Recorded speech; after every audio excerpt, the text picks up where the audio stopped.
Hello everyone, welcome back to the channel. Today we're diving into a situation that has pushed tensions between Russia and NATO to one of their highest points in recent years. The UK has accused a Russian spy ship of targeting RAF jets with lasers, and London has issued a stark warning to President Vladimir Putin, saying there will be serious consequences if these actions continue. This isn't just another routine military encounter. It's a moment that reveals how modern power struggles unfold, not with large fleets clashing, but with subtle, dangerous, and deeply strategic moves at sea, in the air, and beneath the waves. The story centers on a Russian vessel known as the Yantar, a ship that has been the subject of international suspicion for years. Officially, Russia says the ship conducts ocean research, but Western intelligence agencies link it to Moscow's GUGI Directorate, an organization responsible for deep sea intelligence operations. That includes tapping or mapping underwater cables, tracking submarine activity, and performing tasks that might be used either during peacetime surveillance or as preparation for potential conflict scenarios. When a ship like the Yantar shows up near the British coastline, analysts know it's not just sightseeing or studying marine life. It's gathering information, and that information could have serious strategic value. British defense officials say the spy ship was operating close to northern Scotland, an area where crucial undersea cables run. These cables are the arteries of the digital world, carrying everything from internet service to banking transactions to government communications. If those cables were ever damaged, severed, or tampered with, the disruption would be massive. For Western countries, protecting this infrastructure is as important as protecting energy networks or air defense systems. That's why the presence of the Yantar so close to UK waters immediately triggered concern. British forces sent RAF P-8 Poseidon aircraft to monitor the vessel. These planes specialize in maritime surveillance and anti-submarine warfare. Their job is to track unusual activity, gather intelligence, and ensure no foreign power is threatening British or NATO interests. But as the planes approached the Russian vessel, the pilots reported something extremely serious. Lasers were being directed at them from the ship. Even if these lasers were not powerful enough to damage the aircraft, they could interfere with instruments or temporarily affect the pilot's vision, creating a real danger. For the UK, this crossed a line. The defense secretary described it as deeply dangerous, and the government immediately changed its posture around the ship. When a country says it has lowered its rules of engagement, that means its forces may now respond more quickly and more assertively to perceived threats. It's a shift designed to send a message: further provocation will not be tolerated. The British government also deployed a Royal Navy frigate to shadow the Yantar. A frigate is not a small patrol boat. It's a heavily equipped warship capable of anti-air, anti-ship, and anti-submarine operations. Sending such a ship to track the Russian vessel wasn't symbolic. It was a clear demonstration that the UK considers this a national security matter of the highest order. The message was unmistakable: we see you and we are ready. Beyond the immediate laser incident, the UK believes the Yantar was investigating critical undersea systems.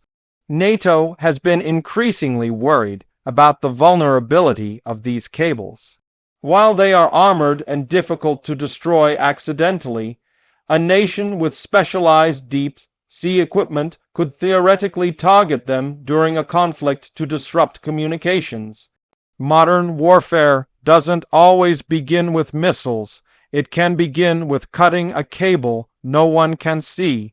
In this context, the presence and behavior of the Russian ship is especially worrying. The UK has stated that this activity appears to be part of a larger Russian strategy, one that involves operating in the gray zone between peace and open conflict. Gray zone warfare includes cyber attacks, disinformation campaigns, small-scale provocations, and intelligence missions designed to test an opponent's resolve while staying below the threshold that would trigger a full military response. Russia has been accused of employing this strategy against numerous NATO nations over the last decade. The Yantar incident fits that pattern. A ship drifting near undersea cables, directing lasers at monitoring aircraft, and refusing to clarify its intentions is not simply conducting scientific research. It is testing boundaries, collecting data, and sending signals. The UK's response also highlights how NATO countries are beginning to rethink deterrence. Instead of relying solely on large-scale forces, they are focusing more on rapid response, intelligence coordination, and public exposure of suspicious activity. When the UK publicly announced that it had prepared military options, it wasn't because an attack was imminent. It was because deterrence works best when the other side knows you're paying attention and are prepared to act. Politically, the incident has also accelerated discussions about defense investment. British leaders have tied the laser incident to broader concerns about Russia, China, and a rapidly changing security landscape. They argue that increased defense spending is necessary to protect both physical and digital infrastructure. This includes bolstering naval capabilities, investing in munitions production, upgrading surveillance technology, and strengthening cyber defenses. For some, this incident has become a symbol of why national security cannot be taken for granted. Meanwhile, Moscow has denied the allegations. The Russian embassy accused the UK of exaggerating and promoting anti-Russian sentiment. They claim the Yantar operates within international law and does nothing more than scientific research. Russia frequently dismisses Western concerns about its maritime and aerial activity as overreaction. However, these denials are unlikely to shift NATO's perspective.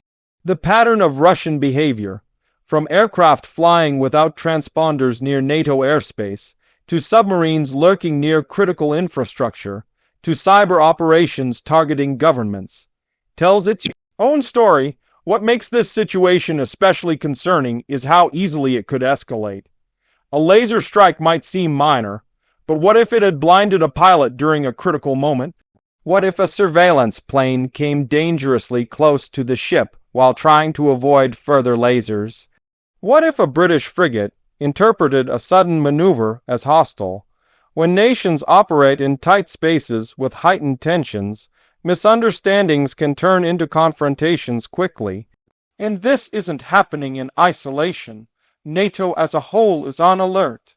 Other Russian vessels with similar deep sea capabilities have been observed near undersea infrastructure in Norway, Sweden, France, and the U.S. This raises bigger strategic questions. How should NATO monitor its vast network of undersea cables? How can it respond to hybrid threats without escalating into open conflict? How can it deter adversaries when the tools of provocation have become subtle and easily deniable? The UK is likely to push for stronger NATO coordination on maritime security. That may include expanded patrols, joint intelligence, sharing task forces, or even the creation of specialized units dedicated to protecting undersea infrastructure. As the world becomes more interconnected, the lines between digital and military security blur. A cable lying on the ocean floor may be as strategically important as a missile shield or a fleet of fighter jets. For Russia, these operations are part of a long-term strategy. Testing boundaries, collecting intelligence, and signaling strength all play roles in shaping geopolitical perceptions. Even if the Yantar leaves UK waters, another vessel may appear somewhere else. These patterns aren't random. They're deliberate. For the UK, this moment is both a warning and an opportunity. It's a warning because it shows how vulnerable modern infrastructure can be. It's an opportunity because it allows the government to build public awareness and political support for strengthening defense. And for NATO, it's a reminder that the world has entered a new era of security challenges, ones that require agility, intelligence, and cooperation. As the situation develops, one thing is clear. This incident is much more than a ship directing a laser at a plane. It's part of a larger strategic game being played beneath the surface, literally and figuratively. What happens next will depend on how Russia adjusts its actions and how resolutely NATO decides to respond. Thanks for watching.